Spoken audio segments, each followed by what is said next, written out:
6월 12일 말씀 묵상입니다. 오늘 말씀은 출애굽기 8장 1절부터 15절 말씀을 함께 묵상하도록 하겠습니다. 마음이 완악한 바로 때문에 애굽에 두 번째 재앙이 내려집니다. 개구리가 온 애굽에 나타나는 재앙이었습니다. 두 번째 재앙을 통해서 한 번 더 여호와의 존재를 하나님께서 스스로 증명하고 계십니다.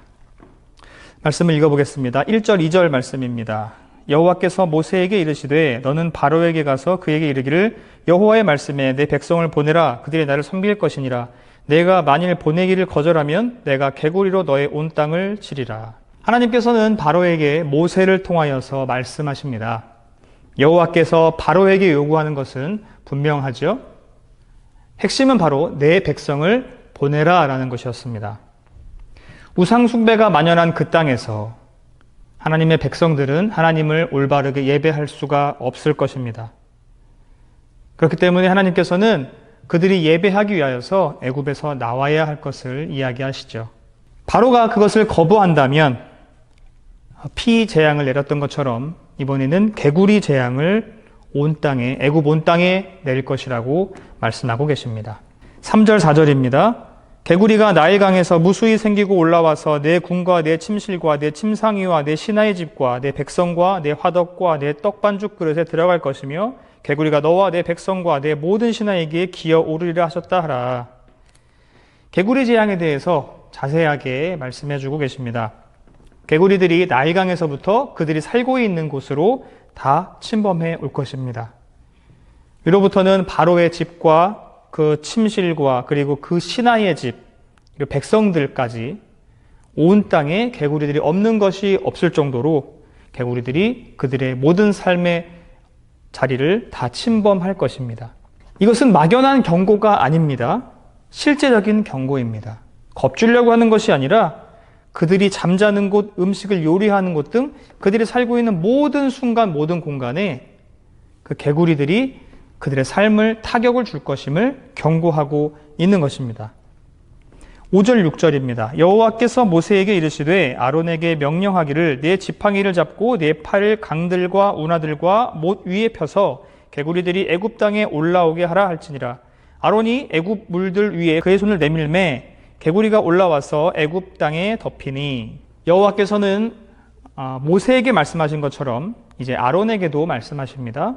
지팡이를 사용해서 강들과 운하와 못 그곳에 펴서 개구리들이 올라오게 하라고 말씀하시죠. 이 아론의 상징적인 행동, 이 지팡이를 들어서 펴는 행동으로부터 이적이 시작되는 것입니다.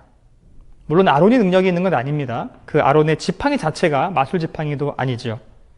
표면적으로는 아론의 그 행동이 또는 그 지팡이가 개구리를 무수히 생기게 하는 것처럼 보일 수도 있습니다. 그렇지만 그것들은 그저 도구일 뿐이지요. 여호와께서 하시는 것입니다. 이제 아론은 그 말씀대로 그렇게 행하고 또 예고된 대로 개구리들이 온 애굽 땅을 덮게 됩니다. 7절입니다. 요술사들도 자기 요술대로 그와 같이 행하여 개구리가 애굽 땅에 올라오게 하였더라. 이렇게 어마어마한 이적 앞에서도 그 애굽의 요술사들은 여호와를 인정하지 않고 있습니다. 여호와의 능력이 얼마나 위대한지를 인정하지 않고 있습니다. 자기의 능력으로 그것을 흉내내고 있습니다. 요술사들은 왜 이렇게 하고 있을까요? 아직 여호와를 잘 몰라서일까요?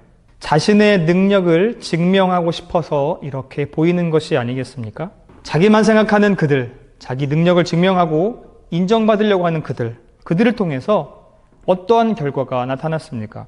이미 애굽 땅은 하나님께서 보내신 그 개구리들이 온 땅을 덮고 있습니다.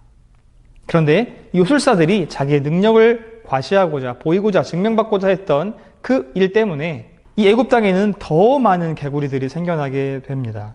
그들의 능력은 애굽에 전혀 도움이 되는 능력이 아니었습니다. 오히려 상황을 더 안 좋게 만드는 그 능력으로 사용되었을 뿐이죠. 오늘 이 애굽의 요술사들을 보면서 저의 모습을 보게 됩니다. 그들이 가진 작은 재주가 대단한 것인 것처럼 생각하고 그것을 의지하는 그들의 모습이 때로는 나와 비슷하구나 이런 생각을 하게 됩니다. 하나님께서 일하시는데 감히 그 요술사들이 하나님과 그 능력을 겨루려고 하고 있다는 것 자체가 얼마나 어리석고 교만한 행동입니까?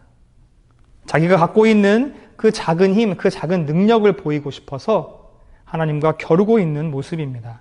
그것을 바라보면서 나의 힘과 나의 능력을 의지하며 살아가는 것이 애굽의 요술사들과 다르지 않구나 하는 것을 느끼며 회개하게 됩니다. 비록 물에서 개구리를 올라오게 할 수 있는 그 능력이 있을지라도 하나님의 능력 앞에서는 그것은 아무런 쓸모가 없는 능력이었습니다.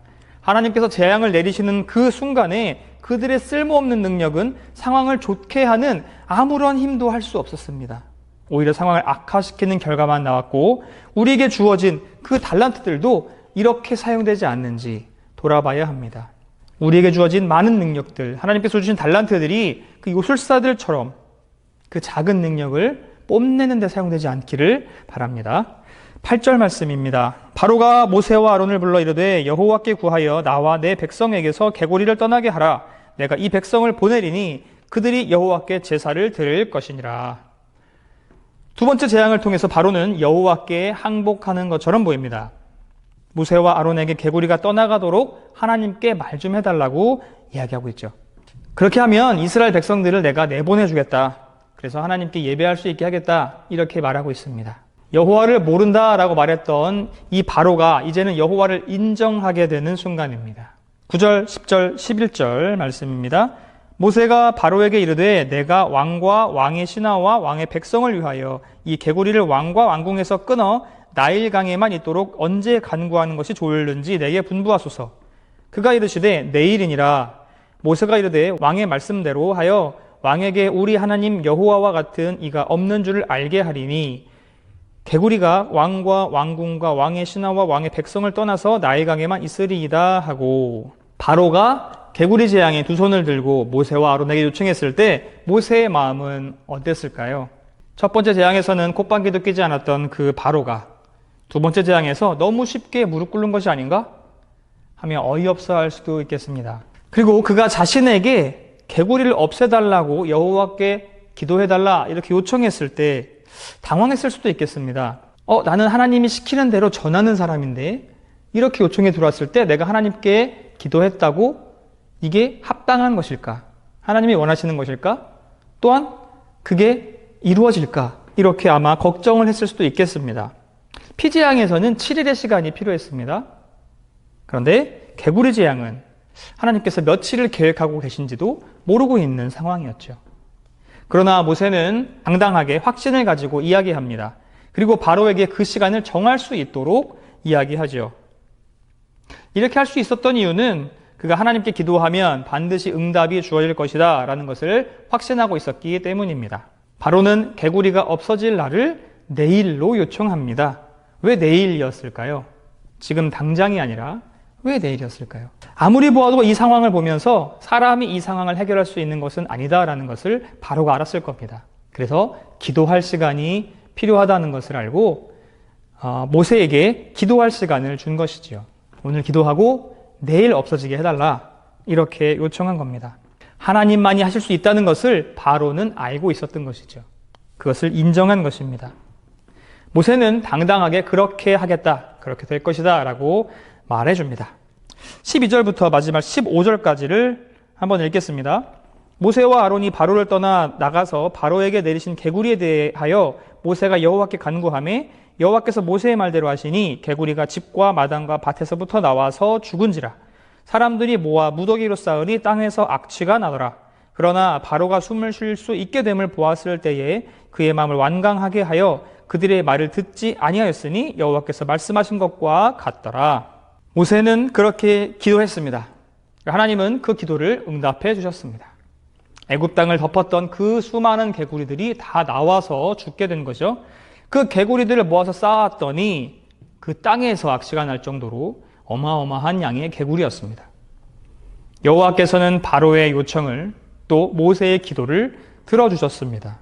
내일 개구리들을 애굽 땅에서 없애주시는 것이죠. 이로 인해 바로는 살아계신 여호와를 이제 경험하고 믿게 될 것입니다. 그러나 하나님은 그의 마음을 여전히 완강하게 하십니다. 아직은 때가 아닌 것이죠.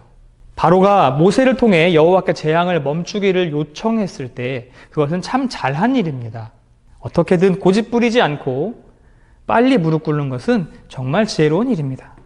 그런데 바로가 요청할 때 더 세밀하게 요청했다면 어땠을까요? 예를 들자면 내일이 아니라 지금 당장이라고 얘기했다면 아마 다음 날까지 개구리들에게 괴롭힘을 당하지는 않았을 겁니다. 아니면 개구리가 다시 강으로 돌아가게 해달라고 기도했다면, 그렇게 요청했다면 어땠을까요? 개구리 시체에서는 많은 악취가 났는데 개구리 시체에서 나는 악취를 맡지 않았어도 될 것입니다. 깔끔하게 개구리는 강으로 돌아가고 없었던 것처럼 될 수 있었겠죠. 기왕 요청하는 거 더 세심할 필요가 있었습니다. 우리의 기도도 그렇습니다. 기왕 기도하는 거 두리뭉실하게 하지 말고 세세하게 기도할 필요가 있습니다. 디테일하게 기도할 필요가 있습니다. 그만큼 그 기도에 대한 우리의 간절함도 그 디테일함에 포함이 되어 있는 것이겠죠. 제 아내가 가끔씩 하는 농담 섞인 말이 있습니다. 결혼하기 전 청년 시절에 배우자를 위해 기도할 때 여러 가지 조건들을 위해서 기도했지만 키 큰 남자에 대한 기도는 안 했다고 합니다. 그래서 저를 만나고 그때 왜 그 기도를 안 했을까? 라는 후회를 했다고 몇 번 이야기한 적이 있었는데요. 이 장난 섞인 이야기들이 우리의 삶에 어떠한 지혜로 들릴 수도 있겠습니다. 세세하게 기도하는 것, 그리고 그 기도가 응답되는 것을 바라보는 것, 성취되는 것을 우리가 지켜보는 것, 그것은 우리에게 기쁨입니다. 하나님은 우리의 기도를 그만큼 세세하고 세밀하게 듣고 계시고 그만큼 관심 가지고 계십니다. 그리고 그 기도에 응답하기 위하여서 하나님은 우리에게 모든 시선을 집중하고 계시죠. 그렇기 때문에 우리는 기왕 기도할 거 더 세세하고 자세하게 기도하는 것도 필요할 것 같습니다. 때로는 우리가 기도하면서 너무 이렇게 세세하게 기도하면 좀 민폐가 아닐까? 염치가 없지 않나? 이렇게 생각할 때가 있습니다. 내가 이렇게 기도를 해도 되나? 너무 욕심 아닌가? 그러나 어차피 우리가 하나님께 기도하는 것, 뭔가를 구하는 것, 그 자체가 뻔뻔한 행동 아니겠습니까? 죄인인 우리가 감히 우리를 만드시고 우리를 지켜주시고 우리 때문에 목숨을 버려주시는 그 창조주 하나님께 무언가를 요구한다는 것 자체가 너무나 뻔뻔한 일입니다. 그런데 기왕에 뻔뻔해지는 거 조금 더 당당하고 세심하게 기도했으면 좋겠습니다. 우리 하나님은 주님의 뜻 안에서라면 무엇이든지 응답하실 준비가 되어 있는 분 아니시겠습니까? 더욱 하나님의 뜻을 알고 그 뜻 안에서 당당히 구하는 장지하교회가 되기를 바랍니다. 오늘 하루도 주님의 뜻 안에서 작은 것도 하나님께 기도하며 아뢰는 우리 모두가 되기를 축복합니다.